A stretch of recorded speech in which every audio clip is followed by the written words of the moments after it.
नैबेखौ जोङो डिस्ट्रिक्ट आफादा लादों डिस्ट्रिक्टनि जोंहा 3 बोसोर जाहैबाय डिस्ट्रिक्टआ दा बेखौ सोलाय सोल' खालामनायनिबो खोथा दङ आरो जा सरकारनिफ्राय एक्सकेसिया होनाय खोथा एकर्डनि खोथा बेफोर गासै खोथाखौ सावरायनो गाना बे आफादखौ जोङो दिनै हांख्रायनाय जादोंमोन आरो बेयो जों सावरायगासिनो दं दा दिनैनि नोंथांमोननि गेजेरजों दा दिनैनि आफादनि गेजेरजों आं थोंजोङै जोंनि आसाम सरकार गभर्नमेन्ट आरो जोंनि दिनैनि बिटिआर जा काउन्सिलनि सरकार बिथांमोनखौ जों थोंजोङै सोंखारिगोन बिथांमोना बे मुंख्लं नखरफोरखौ जा 5 लाख थाखानि लुब देखायनानै लाजिफोनांगासिनो दङ बे सोंखारिथावना दिनै मुंख्लंनि थाखायनो दिनैनि बर' हारिया जि स्टेजसिम मोनफैदों बे मुंख्लंफोरनि बिहोमानि थाखायनो मोनफैदों दा बेबायदि मुंख्लंफोरखौ हारिनि थाखाय जाय जायगायाव जिउ बाउसोमबाय बिसोर बिथांमोनखौ दिनै अपमान खालामबाय थानाय जादों दिनै गोबाङानो बुंनो नागिरो जे इमोसनेल सेन्टिमेन्ट दङ होनना जोंनि दैदेनगिरिफोरा जुदि थारैनो बिथांमोना इमोसनेल सेन्टिमेन्ट दङमोनबा मुंख्लंफोरनि सायाव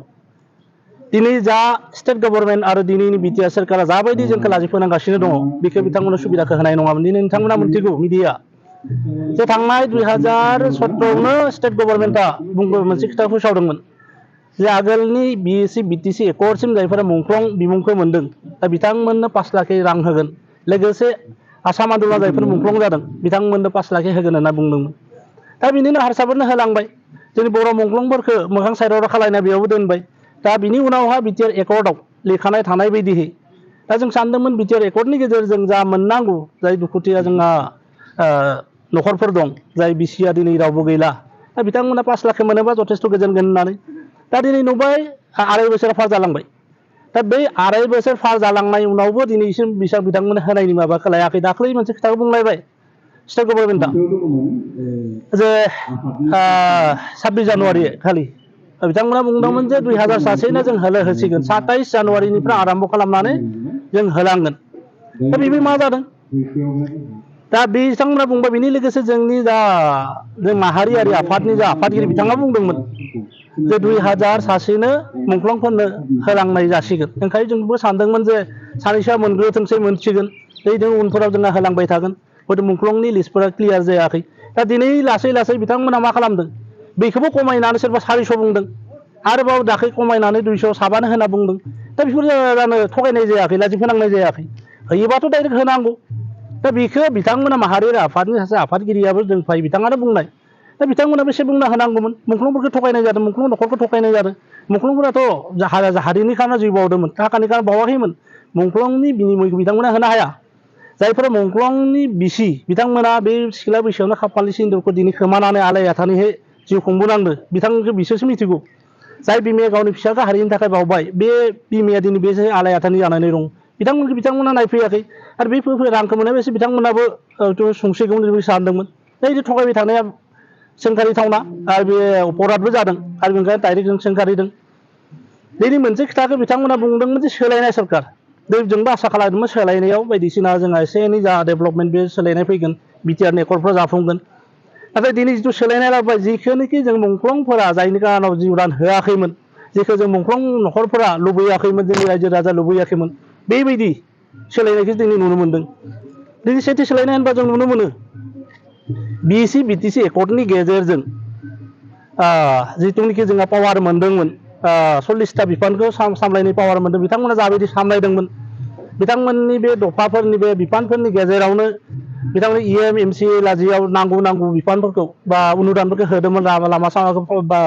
बानायजोबदोंमोन नाथाय दिनैनि जा सोरखार बे फैनायनि उनावहा बेफोरनिनो खायफोर बिफानखौ स्टेट गभर्नमेन्टआ हरफिनबाय बिनिफ्राय जाय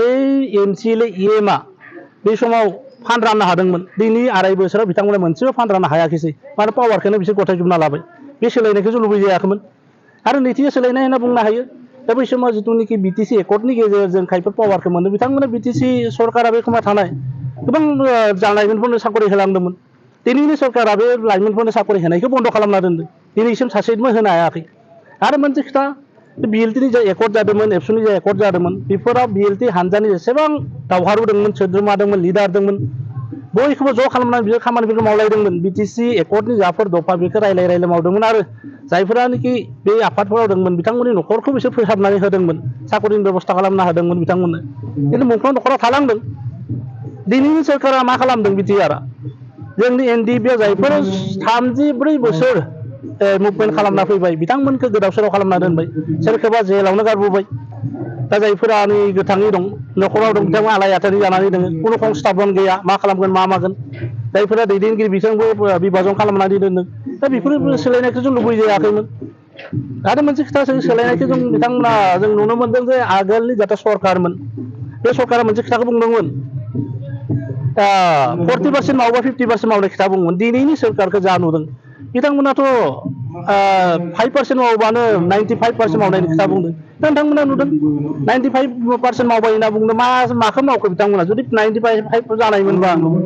दिनै जायफोरा जेलाव दंमोन बिथांमोना ओंखारनांगौमोन जायफोरा दिनै आफादनिफ्राय ओंखारबोबाय सारेन्डार खालामबाय बिथांमोनखौ संस्थापन मोननांगौमोन मुंख्लं न'खरफोरा संस्थापन मोननांगौमोन बेफोरखौ मोनाखै मुंख्लंनि बिनिमयाव जों मोनसे खोथा सानदोंमोन जाफोर जोंहा इनस्टिटिउसन्सफोर फैदो बेफोरनि गेजेरजों फैबाय थानाय लाइमोनफोरा जाहाथे सोरांनि पहरखौ मोनो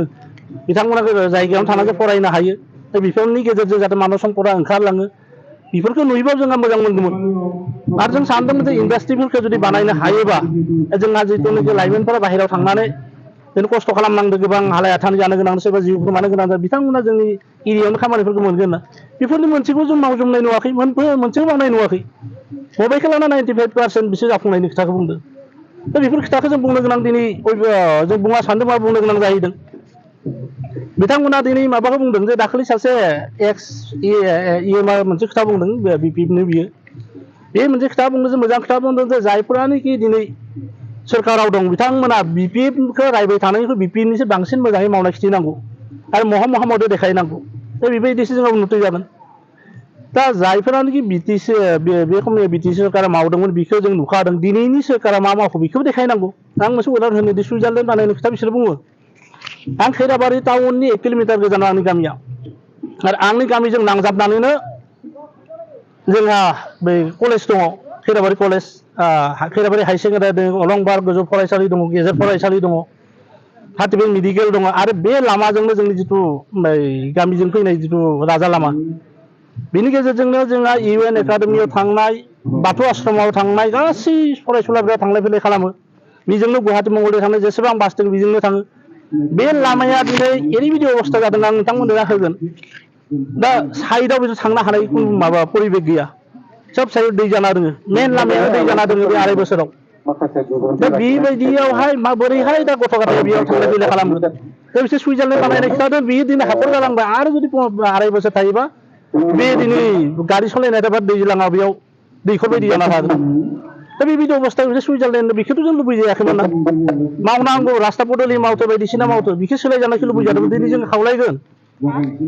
जायफोरा दिनै जेलाव दङ जायफोरा मुंख्लंनि न'खरफोरा आलाय आथानि दङ बिसोरखौ नायफैनांगौ बिथांनि जाफोरा खोथा होदों बेखौ मोजाङै मावनांगौ जि खोथा होदों बेखौनो मावनांगौ जे जुदि बिथांमोना होनो हायाबा हाया होनना बुंनांगौ होयोबा होयो खिन्थु थगायनानै लासिंसिं खालामबाय थानाङा रायजो राजाखौ थगायनाङा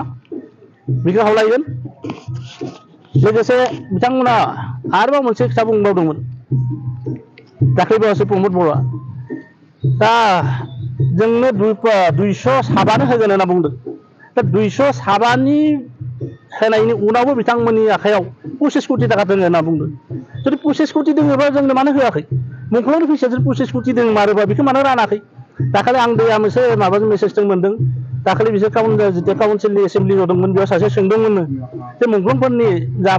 एक्स कैसिया बेखौ मानो होआखै होननानै बेयो फानदोंना गैया बे बिथाङा बुंदोंमोन जे 200 बेसेबा कोटि थाखा दंखायो होननानै जुदि दोङोबा बेखौ मानो बाहायबाय थादों बियो गाव महाबा मा नलेज फेस्टिभेल बानायदों माबा बानायदों मुंख्लंफोरनो आगोलाव होग्रो बिनि उनाव मा फैसाजों लाबो गावसोरनि फैसाजों बेखौ आलादायै बानाय खिन्थु मुंख्लं फैसाखौ बिथांमोना मानो बाहायबाय थादों बेयो बेखौनो बुंनो गोनां आरो जों बुंदों जे नै साननैसो उनाव जों मार्चखौ नेबाय मार्चआलासो टाइम होदोंमोन बिनि उनाव जों एप्रिलाव लामायाव ओंखारगोन जोंनि ओंखारनायनि जाहोना जाहैबाय एकर्डनि जाफोर दफाफोर जोंना जायफोर आलाय आथानि जाना दङ जेलाव थानाय बायदिसिनाखौ जों दिहुनजोबनांगोन बेखौनो खावलायो